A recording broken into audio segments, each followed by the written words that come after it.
So what is Christmas? Well, have you asked yourself that question? I mean, beyond well, Christmas is Jesus, which is true. But what is Christmas in the broader sense? Well, it's green, like the Christmas tree. Red, like the ribbons and the poinsettias and the bulbs that we hang. Silvery, like tinsel on a tree, and like packages wrapped in the finest of stores, you know, the good stuff. What is Christmas? Was Jesus really born on December 26th? Does it matter?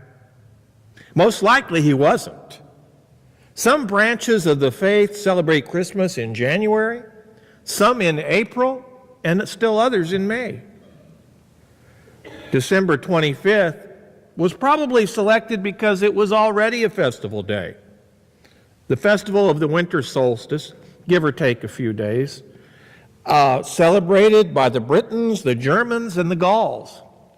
In other words, our beloved Holy Christmas Day began as a pagan celebration. Does this bother you? Does it bother me? Not a bit. Not one single bit. Many of our practices go back to ancient pagan practice, like the tree, the Yule log, the holly, and the mistletoe. And what young teenager didn't like mistletoe? The observances of December 25th as Christmas was fairly widespread by the 5th century. Since colonial times, Christmas in the United States has evolved into a diversity of customs and cultures. Feliz Navidad. Recognize that? In America today, Christmas is a colorful tapestry woven together from diverse customs, beliefs, traditions, superstitions, and folklore from all kinds of people. I want to take a look at 3 strands of Christmas today, 3 big pieces in the tapestry. The first of these is the great American cultural Christmas. And understand, I don't mean this in a pejorative manner. Christians are not the only ones who will celebrate Christmas this week. Most everyone in our nation will join the party. People of many other faiths will do something representing the Christmas season. If for no other reason, their kids don't want to be left out. But there's a great American cultural Christmas. Christmas in that sense has transcended Christianity. Christmas is for everyone and everywhere in this country. Now, the second strand is the great American commercial Christmas. And I don't even mean that pejoratively. Do you know the commercial Christmas? Have you noticed it around you? Christmas is the preeminent time for gift giving. In fact, between Thanksgiving, in fact, before Thanksgiving now, through early January is the holy ground, and I mean holy ground, of American retail. From before Thanksgiving, we are serenaded with what?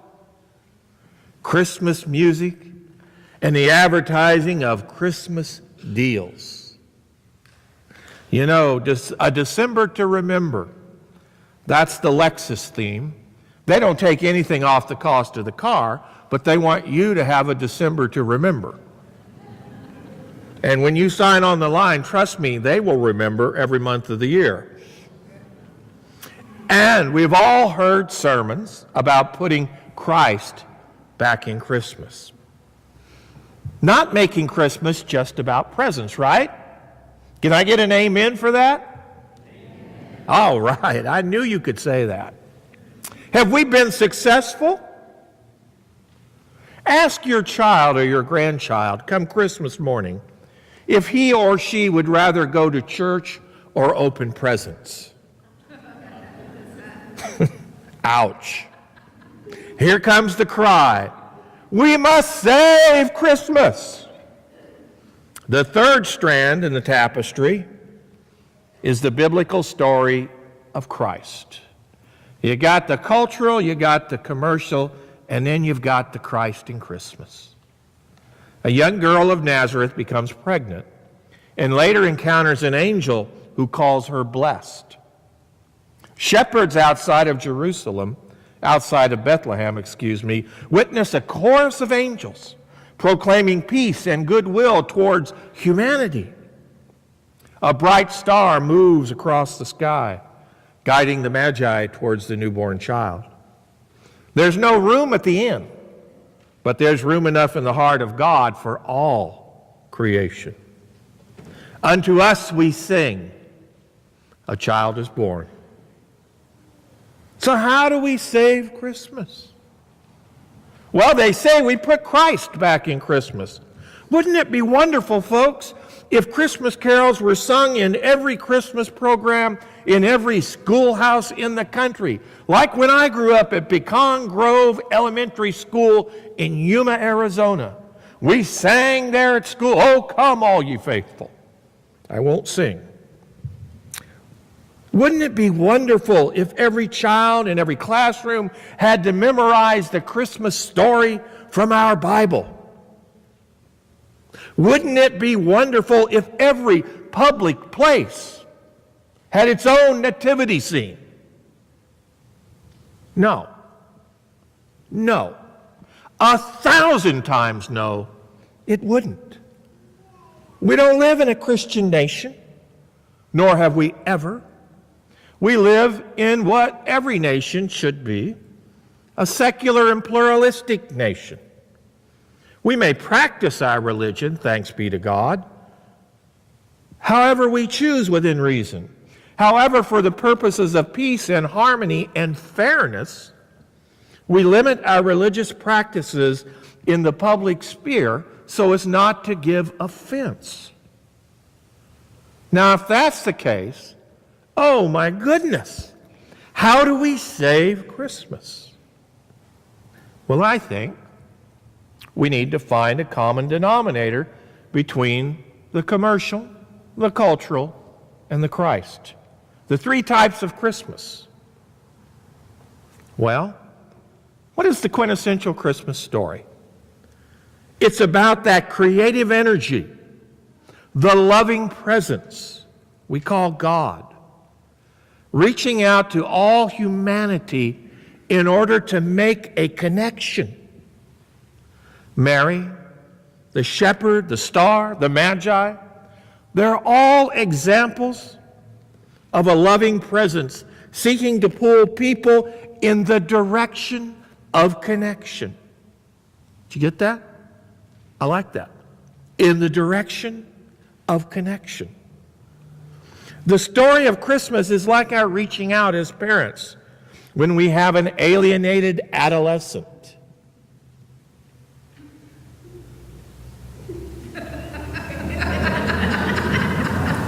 Are you an adolescent? What do we do in the family when we have an alienated teenager? Are there any other kind? We reach out to them. We cajole them. We invite them. We do everything we can do to restore the connection. Christmas, folks, is God's best effort at restoring the connection. Why is Christmas such a commercial event? It is because we buy gifts for those we love. One could call that a weakness that the retail establishment exploits. I choose to see it positively. It is because we buy gifts for those we love, we buy them. Why? Because we want the connection. And we buy the gifts as an expression of our connection to others. It's our way of saying, when we're not very good at it, we love you. The cultural aspect of Christmas, it's no different. It is the means by which people of differing faith and experience can reach out to one another. When we gather and listen and maybe sing together at the school holiday concert, some places Christmas concert, we become, at least for a moment, one people, one family, one community, one group of hope. All of this helps us to make all Americans one people. And I would add in Christian theology, all the world, all God's creation is one. Human beings need and crave connection. I cannot help but think of a letter written home by a young serviceman in Iraq. This is a true letter. This letter was to be opened in the case of his death. Well, sadly, death came to him. The letter was opened, and here is what it said. He's writing to his stepson, Dakota, his wife, and the infant that he felt in his wife's womb but never saw. He wrote, "I never thought I'd be writing a letter like this. I don't really know where to start." He wrote first to his stepson, Dakota. "I am forever indebted to you, Dakota," and Bean, his unborn child. "I searched all my life for a dream, and I've found it in you. The happiest moments of my life all deal with my little family. I will always have with me the small moments that we shared together. The sounds of a beautiful boy's laughter and the simple nudge of a baby unborn. You will never know how complete you made me, each one of you. You saved me from loneliness and taught me how to think beyond myself. You taught me how to live and to love. Dakota, you are more son than I could ever ask for. I can only hope I was half the dad you deserve, and I am so proud that you chose me. You taught me how to care until it hurts, and you taught me how to smile again.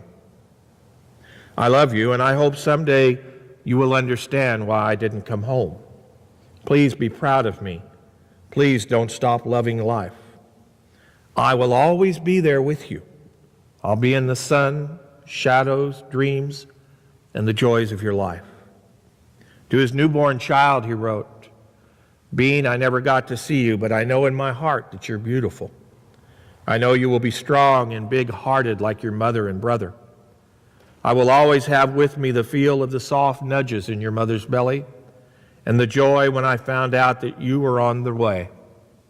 I dream of you every night. I always will." To his wife, he wrote, "Melissa, you are my angel, my soulmate, my wife, my lover, and my best friend. I'm so sorry. I did not want to have to write this letter.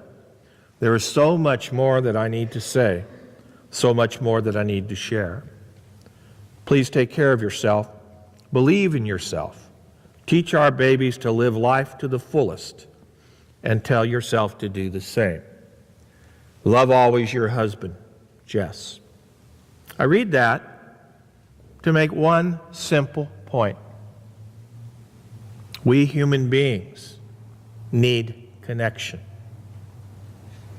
There's nothing new about this need, but what is clear is that it becomes most acute around Christmas. In 1943, Germany and Italy and France remained in the hands of Nazis.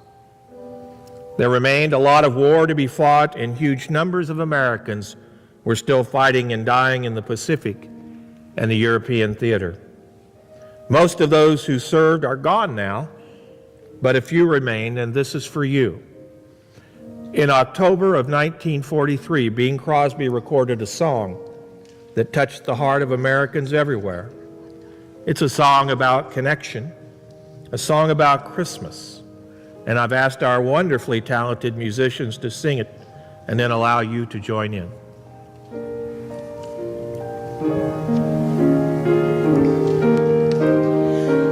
Oh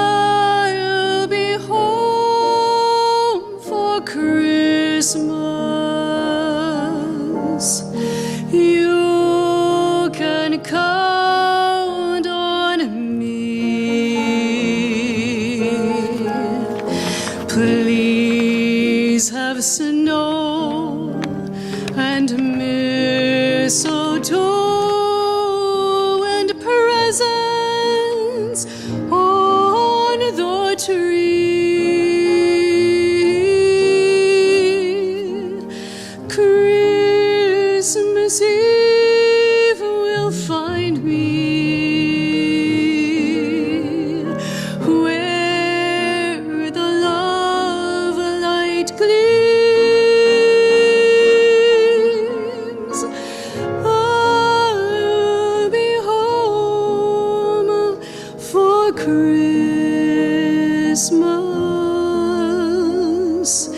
if only in my dreams.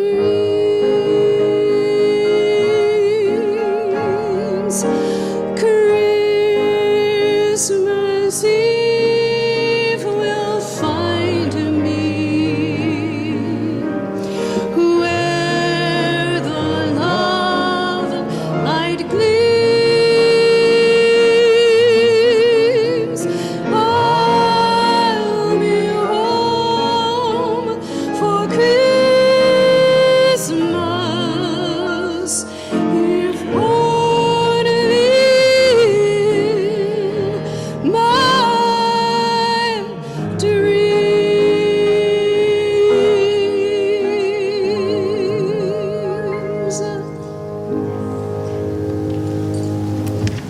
Thank you, Stephanie and Ron, as well. Can we save Christmas in the midst of tinsel, the commercial, the cultural, and all the rest? You bet we can. It's really very simple. We just need to remember it's all about connection to God and to one another. Let me repeat that. It's all about connection to God and to one another. Amen.